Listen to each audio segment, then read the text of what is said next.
네, 이어지는 순서는 뉴욕과 서울입니다. 미국 증시와 국내 증시를 관통하는 투자 인사이트 찾아보는 시간입니다. 오늘 수요일이니까요. 헤르메스 스타 카창원 본부장과 함께 하시죠. 어서 오세요. 네, 안녕하십니까.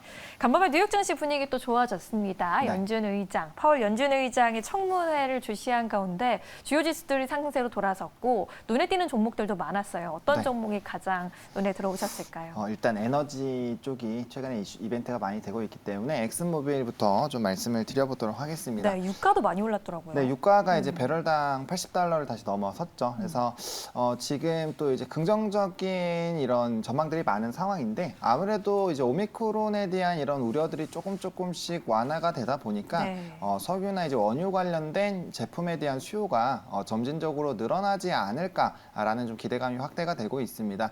결론적으로 말씀드리면 수요는 확대가 된다라는 관점으로 접근이 되고 있는데 최근에 뭐 화재도 있었고 공급 부족에 대한 이벤트들은 계속적으로 좀 발생을 하고 있습니다. 근데 뭐 이러한 이제 공급 부족에 대한 부분이 원유뿐만 아니라 뭐 이제 뭐 천연가스라든지 지금 거의 대부분의 원자재들이 돌아가면서 공급에 대한 이벤트들이 좀 발생이 되고 있기 때문에 원자재 관련된 부분들을 좀 관심을 크게 가져보실 필요가 좀 있지 않을까라고 보고 있고요. 네. 또 이제 인플레이션이 지금 계속적으로 좀 우려가 되고 있는데 원자재 관련된 종목군들 중에서 이런 이제 원자재 가격이 상승을 했을 때 그에 따른 이제 가격 결정권을 가지고 있는 업체들은 굉장히 좀 크게 이벤트가 될 수가 있습니다. 뭐 최근에 시멘트 관련된 섹터들이 좀 강한 시세가 분출이 되는 것도 이런 인플레이션 쪽에서 뭐 유연탄 가격이 상승한다거나 이제 뭐 운임 지수들이 상승을 하면서 가격적인 부분들이 상승이 됐고 이 부분을 그냥 이제 바로 시멘트 가격 인상 쪽으로 이제 가격 결정을 하면서 이제 섹터 자체가 좀 주목을 받고 있는데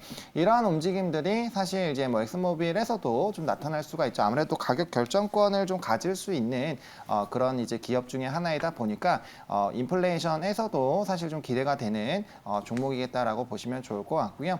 전 세계적으로 이런 또 이 에너지에 대한 뭐 전쟁들이 좀 이어져 나가고 있는 상황입니다. 아무래도 이제 겨울철 또 한파이다 보니까 뭐 원유라든지 천연가스에 대한 수요가 굉장히 좀 높아질 것으로 작년부터 좀 전망이 됐는데 뭐 그에 따른 부분들도 있고요. 뭐 인도네시아에서 석탄 수출 금지하는 것들 그리고 뭐 멕시코에서도 23년부터 원유 수출을 중단하는 것들 그래서 지금 각국에서 이렇게 뭐 수출에 대한 부분이라든지 이런 공급량에 대한 부분들에 좀 이벤트가 되고 있기 때문에 이러한 기조가 유지가 된다라고 했을 때 전반적으로 에너지 관련된 섹터에 대한 기대감들 좀 커지지 않을까라고 보고 있는 상황이고요.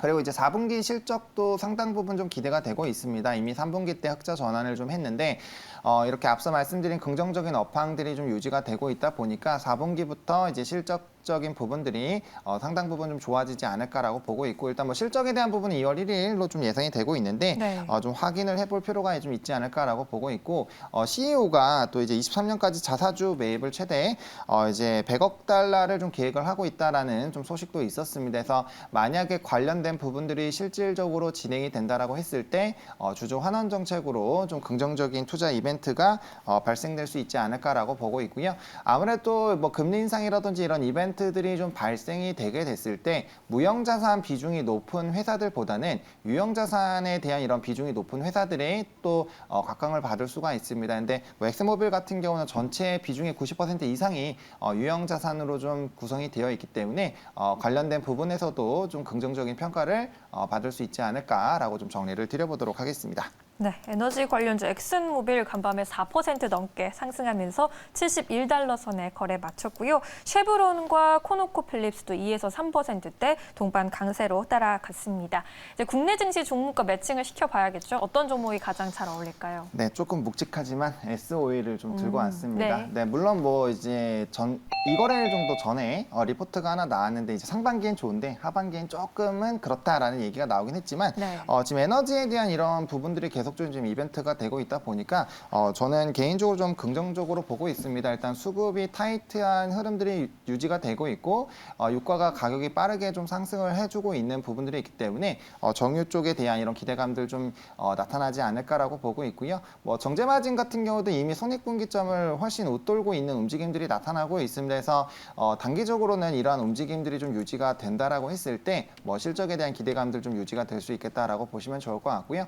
S-오일 같은 경우도 최대 실적이 좀 예상이 된다라는 이런 기대가 커지고 있는 상황입니다. 좀 시장 자체가 불안한 상황이기 때문에 실적 베이스로 좀 움직이고 이제 에너지 업황 자체가 좀 장기적으로 갈 수 있는 부분이다 보니까 이에 따른 좀 수혜를 좀 톡톡하게 좀 유지가 되지 않을까라고 보고 있고요. 뭐 오펙에서도 이런 뭐 이제 증산에 대한 부분들이 2월 달까지 일단 유지가 되는데 관련된 흐름들이 사실 크게 아직까지는 증가할 것으로 좀 보여지진 않기 때문에 뭐 그렇게 크게 뭐 변수가 생길 만한 이벤트가 발생이 되지 않는다라고 했을 때 좀 긍정적인 흐름들 좀 유지가 될 수 있겠다라고 보시면 좋을 것 같습니다. 그래서 전반적으로 긍정적인 업황들이 좀 공통적으로 좀 적용이 되기 때문에 뭐 그 부분 좀 생략하고 이제 실적에 대한 이런 베이스로 기대감을 좀 가질 수 있는 종목이겠다라고 정리를 좀 드려보도록 하겠습니다.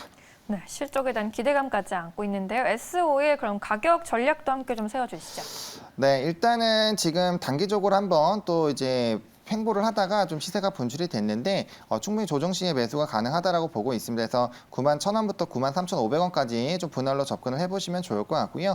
1차적으로는 11만 원 라인까지는 한번 상승이 가능하지 않을까라고 보고 있습니다. 이제 이러한 좀 긍정적인 업황이 유지가 된다라고 했을 때 전고점도 충분히 돌파 가능성이 있겠다라고 보여지고 있는 상황이고요. 손절 라인 같은 경우는 82,000원 라인입니다. 이 횡보했었던 라인들을 이제 2차적으로 뚫어줬을 때 82,000원 라인이 좀 뚫어줬을 때 강한 시세가 좀 분출이 됐었던 이전의 흐름들이 있기 때문에 해당 라인이 좀 지지가 된다라고 했을 때 충분히 좀 끌어가 볼 수 있겠다라고 좀 정리를 드려보도록 하겠습니다.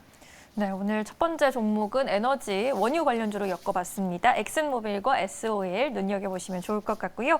두 번째 뉴욕 증시 특징주도 짚어볼게요. 어떤 종목 볼까요? 네, 진동닷컴입니다. JD. 네, JD.com. 네. 네. 그래서 이제 또 전자상거래 관련된 종목군들이 좀 좋은 시세가 분출이 됐는데 뭐 예. 알리바바도 사실 좀 긍정적인 좀 움직임이 나타났습니다. 근데 이제 전자상거래 관련된 부분들이 사실 이제 중국에 대한 규제가 이어져 나가고 있어서 사실 좀 많이 부담이 되고 있는 상황인데 네. 그럼에도 불구하고 좀 희비가 좀 교차가 되고 있는 게 알리바바가 1위고 이제 진동이 2위라고 보시면 되는데 알리바바 같은 경우는 이제 증권가에 대한 평가라든지 애널리스트들의 평가에서 사실 좀 목표가도 하향이 되고 좀 부담스러운 부분들이 많은데 진동닷컴 같은 경우 오히려 긍정적인 전망들이 좀 이어져 나가고 있습니다. 그래서 이제 바닥 라인에서 좀 주가도 이미 올라가기 좀 시작을 한 상황이고 네. 아무래도 이제 주력 제품이 전자 제품이다 보니까 알리바바보다도 좀 긍정적인 평가를 좀 받고 있다라고 보시면 좋을 것 같고요. 3분기부터 실적적인 부분들이 굉장히 좀 좋은 상황이고 이러한 흐름들이 이제 4분기에도 이어질 것으로 좀 전망이 되고 있습니다. 일단은 뭐 이제 이용객 수가 또 크게 좀 늘어난 바가 있고요. 활성 이용자 수가 25%나 좀 증가를 했는데 이런 전자상거래 관련된 부분들은 아무래도 이용객 수가 늘어난다라는 움직임이 진행이 된다라고 했을 때 뭐 자연스럽게 이런 매출이라든지 실적에 대한 부분들이 긍정적으로 나아갈 수 있겠다라고 보시면 좋을 것 같고요. 거래액도 전년 동기 대비 23%나 좀 늘어났고 이제 NFT에 대한 진출 물론 이거는 이제 규제의 대상이 될 수 있기 때문에 조금은 조심해야 되지만 어쨌든 NFT 관련된 이벤트도 있겠다라고 보시면 좋을 것 같고요. 최근에 또 유럽 지역의 로봇 관련된 상점을 좀 오픈을 했는데 아마존과 지금 경쟁을 할 것으로 좀 예상이 되고 있습니다. 그래서 이제 유럽 진출에 대한 이런 본격화가 진행이 된다라고 했을 때 관련된 기대감도 좀 확대가 될 수 있겠다라고 보시면 좋을 것 같습니다. 네, JD.com, 진동닷컴 살펴봤습니다. 국내 증시 종목과도 좀 매칭을 시켜볼게요. 전자상거래 좀 대장주격으로 보는 게 좋을까요? 일단 이마트를 좀 갖고 왔는데 사실 이제 뭐 전자상거래도 본다라면은 이제 네. 네이버나 카카오 쪽인데 사실 지금 최근에 규제로 있어서 조금은 어려운 상황을 좀 직면하고 있기 때문에 네. 이런 좀 디지털 전환이 가능한 이제 종목으로 이마트를 좀 선정을 했습니다. 네. 일단은 디지털 전환에 대한 이런 본격화 같은 경우는 이제 쓱닷컴에 대한 성장이라든지 뭐 이베이 코리아 인수에 따른 이런 디지털 전환에 대한 기대감들이 계속적으로 좀 나타나고 있습니다. 그래서 이런 부분에서 좀 성장에 대한 기대감들은 충분히 좀 나타나지 않을까라고 보고 있는 상황이고 아무래도 스타벅스 이벤트가 좀 긍정적이지 않을까라고 보고 있습니다. 이번에 이제 커피값 인상이 진행이 되는데 관련된 부분으로 이제 영업이익 부분이 20% 이상 좀 증가하지 않을까라는 좀 기대가 되고 있습니다. 아무래도 이제 이 스타벅스에 대한 이런 실적들이 편입이 되면서 실적적 실질적인 부분이 좀 개선이 될 것이다라고 작년 하반기부터 계속적으로 긍정적인 평가가 나왔던 만큼 스타벅스의 가격 인상에 따른 추가적인 실적에 대한 기대감도 좀 나타나지 않을까라고 보고 있고요. 이제 연초 또 설이 또 있기 때문에 이런 좀 수요들이 좀 늘어나지 않을까라는 기대감도 있겠다라고 보시면 좋을 것 같고요. 앞서 말씀드렸던 것처럼 오미크론에 대한 이런 완화 움직임들이 나타나고 있기 때문에 점진적인 수요에 대한 확대가 좀 나타나지 않을까라고 보고 있고 이제 뭐 좀 힘들었었던 트레일러라든지 이런 마트에 대한 이런 오프라인 쪽에 대한 부분들도 이런 오미크론에 대한 완화 움직임들이 나타난다라고 했을 때 충분히 좀 실적적인 부분에서 더 좋아질 수 있는 업황이 마련이 되고 있다라는 관점으로 좀 보시면 좋을 것 같습니다. 네, 이마트 징동닷컴에서 아이디어를 얻어봤는데요. 그럼 이제 목표가, 손절가 자리도 잡아주시죠. 네, 일단 매수 같은 경우는 14만 2천 원 라인부터 이제 전저점부터 이제 14만 5천 원까지 분할로 좀 접근을 해보시면 좋을 것 같고요. 목표가는 1차적으로 18만 원 라인 좀 제시를 해드리도록 하겠습니다. 그리고 손절 라인은 13만 원 라인대로 이전에 이제 한번 고가 라인을 뚫어주면서 대세적인 시세가 나왔던 라인만 좀 지켜준다라고 했을 때 충분히 이런 실적이나 전망으로 봤을 때 충분히 좀 끌어가볼 만한 종목이겠다라고 정리를 드려보도록 하겠습니다. 네, 이마트 가격 전략 목표가 18만 원, 손절가 13만 원으로 세워보겠습니다. 네, 이렇게 오늘의 종목들 살펴봤고요. 지금까지 헤르메스 스탁 하창원 본부장과 함께했습니다. 고맙습니다. 네, 감사합니다.